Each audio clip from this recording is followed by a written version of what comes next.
Hello everyone, स्वागत आप सभी का टॉपर्स प्राइम चैनल में। इस वीडियो में हम पढ़ेंगे क्लास 12 की इकोनॉमिक का नेक्स्ट चैप्टर निर्धनता, पॉवर्टी के बारे में। तो देखिए, पॉवर्टी क्या है, निर्धनता क्या है। वह स्थिति है निर्धनता जिसमें एक व्यक्ति जीवन की न्यूनतम आवश्यकता को भी पूरा नहीं कर पाता है। ठीक है, जो उसकी मिनिमम रिक्वायरमेंट होती है लाइफ की, उन्हें भी वो कंप्लीट नहीं कर पाता है, वही क्या है, निर्धनता है। दो तरीके की होती है, एक होती है रिलेटिव पॉवर्टी और दूसरी होती है absolute poverty. Relative poverty means सापेक्ष निर्धनता। इसका मतलब क्या है, इसका अभिप्राय अन्य व्यक्ति, क्षेत्रों या राष्ट्रों की तुलना में लोगों की गरीबी से होता है।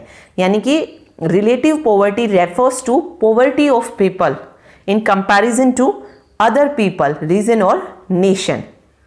ठीक है, और एब्सोल्यूट पॉवर्टी क्या है कि गरीबी लाइन से टोटल कितने व्यक्ति जो है गरीबी लाइन से नीचे हैं। देखिए, निरपेक्ष निर्धनता क्या है, न्यूनतम जीवन निर्वाह आवश्यकताओं को पूरा न कर पाने से है या गरीबी रेखा से नीचे रहने वाले व्यक्तियों की कुल संख्या से होता है एब्सोल्यूट पॉवर्टी, निरपेक्ष निर्धनता। ओके, आगे दिए हैं निर्धनता के श्रेणी दी गई है। चिरकालिक निर्धन कौन होते हैं? वे व्यक्ति जो सदैव निर्धन होते हैं उसे बोलते हैं क्रॉनिक पुअर। क्रॉनिक पुअर, जो हमेशा निर्धन होते हैं, people who are always poor. ठीक है, एक होते हैं अल्पकालिक निर्धन। वे व्यक्ति जो कभी निर्धन रेखा के ऊपर कभी नीचे रहते हैं। ठीक है, यानी कि जो एक बार पॉवर्टी लाइन से कभी ऊपर होते हैं कभी नीचे होते हैं, वो क्या होते हैं, अल्पकालिक निर्धन, यानी कि ट्रांजिएंट पुअर। और थर्ड जो है वो है गैर निर्धन, ये कभी निर्धन नहीं होते। ठीक है, non poor. People who live above the poverty line are known as non poor. ठीक है, आगे देखिए, निर्धनता रेखा का निर्धारण, न्यूनतम कैलोरी। यहां से क्वेश्चन देते हैं। तो देखिए, शहरी क्षेत्र में 2100 तथा ग्रामीण क्षेत्र में 2400 कैलोरी प्रति व्यक्ति प्रतिदिन उपभोग करने वाले लोग गरीबी रेखा के ऊपर माने जाते हैं। तो ये अलग अलग पूछ सकते हैं, शहरी क्षेत्र में न्यूनतम कैलोरी जो है वो कितनी है और ग्रामीण क्षेत्र में कितनी है। तो 2400 है और शहरी क्षेत्र में 2100 है। जो मतलब इतना जो कर पाते हैं वो गरीबी रेखा के ऊपर माने जाते हैं। ठीक है, तो न्यूनतम कैलोरी का मौद्रिक मूल्य इसके अनुसार शहरी क्षेत्र में 1000 रुपये तथा ग्रामीण क्षेत्र में 816 रुपये प्रति व्यक्ति मासिक व्यय करने वाला गरीबी रेखा के ऊपर है। मतलब महीने के जो 816 रुपये कमाता है वो गरीबी रेखा से ऊपर माना जाता है, और जो 1000 रुपये शहर में रह के कमा लेता है महीने के, वो भी गरीबी रेखा से ऊपर है। ठीक है, मासिक व्यय करने वाला, खर्च करने वाला।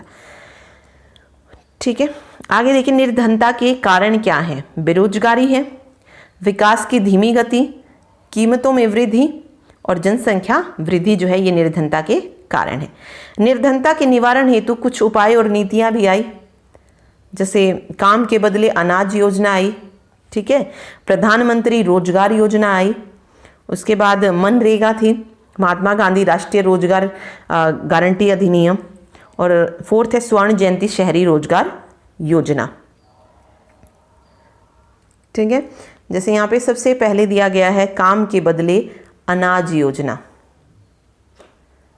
National food for work programme है।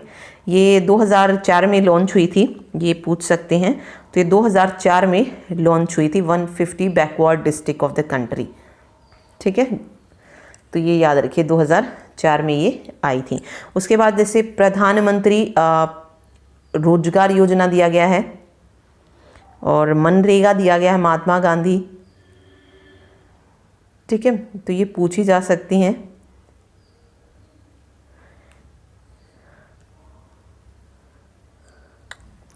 ओके, तो क्वेश्चन देखते हैं। देखिए, सबसे पहला क्वेश्चन दिया है यहाँ पे, गरीबी को परिभाषित करना है कि गरीबी क्या है। तो गरीबी क्या होती है, वह स्थिति जिसमें कोई व्यक्ति अपनी जीवन की जो उसकी आधारभूत आवश्यकता है, जीवन की आवश्यकता क्या है, रोटी, कपड़ा, मकान, इनको भी वो पूरा करने में असमर्थ रहता है, वो क्या है, गरीबी है। ठीक है, आगे देखिए, निर्धनता रेखा को परिभाषित कीजिए। ठीक है, तो निर्धनता रेखा कहाँ से आई थी। देखिए, जो पॉवर्टी लाइन जो बना दी गई है, तेंदुलकर समिति बनी थी एक, उसके अनुसार भारत में ग्रामीण क्षेत्र में रहने वाले प्रति व्यक्ति को प्रति माह कम से कम 816 रुपये और शहरी क्षेत्र में रहने वाले प्रति व्यक्ति कम से कम 1000 रुपये उपभोग के लिए अवश्य प्राप्त होनी चाहिए। इसे ही क्या माना गया था? निर्धनता रेखा माना गया था। अगर जो इससे नीचे कमाता है वो क्या है? गरीबी रेखा से नीचे है, और जो इतना कमा लेता है वो गरीबी रेखा से ऊपर माना जाता है। ठीक है। निर्धनता निवारण के लिए सरकार द्वारा चलाए गए 2 कार्यक्रम, तो एक मनरेगा थी और दूसरी काम के बदले अनाज योजना। निरपेक्ष निर्धनता कैसे मापी जाती है? इसका देखिए, निरपेक्ष निर्धनता क्या है? निरपेक्ष निर्धनता क्या थी? निर्धनता रेखा के नीचे रहने वाली व्यक्तियों की जो टोटल संख्या होती है वो निरपेक्ष निर्धनता होती है। सबसे अधिक गरीब प्रदेश कौन कौन से हैं? तो पश्चिम बंगाल है सबसे गरीब, उसके बाद यूपी है, उत्तर प्रदेश, बिहार है। ठीक है, सबसे गरीब प्रदेश हैं ये, राज्य कह लीजिए। ओके, देखिए इनको पढ़ते हैं अभी।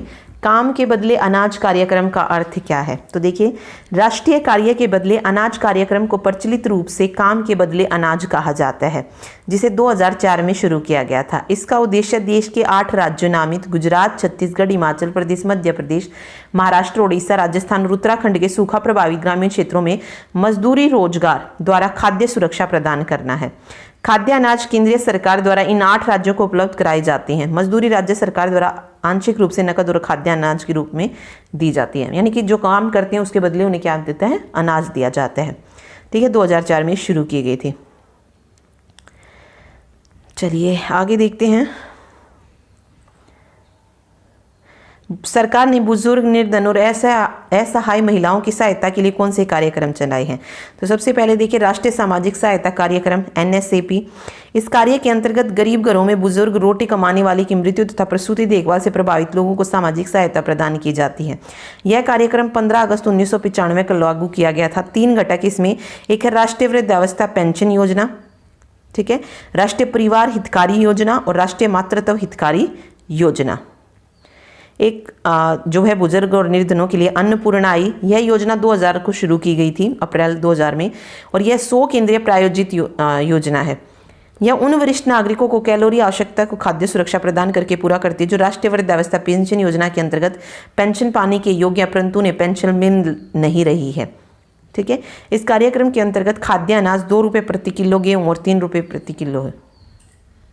ओके, जो खाने का सामान है वो मतलब बहुत ज़्यादा सस्ता दिया जाता है। आगे दिया है, मान लीजिए कि अगर आप एक निर्धन परिवार से एक छोटी सी दुकान खोलने के लिए सरकारी सहायता पाना चाहते हैं तो आप किस योजना के अंतर्गत आवेदन करेंगे? ओके, तो ये डिपेंड करता है कि हम शहरी क्षेत्र के निवासी हैं या ग्रामीण के। तो देखिए, स्वर्ण जयंती शहरी रोजगार योजना के अंतर्गत मदद मिल सकती है।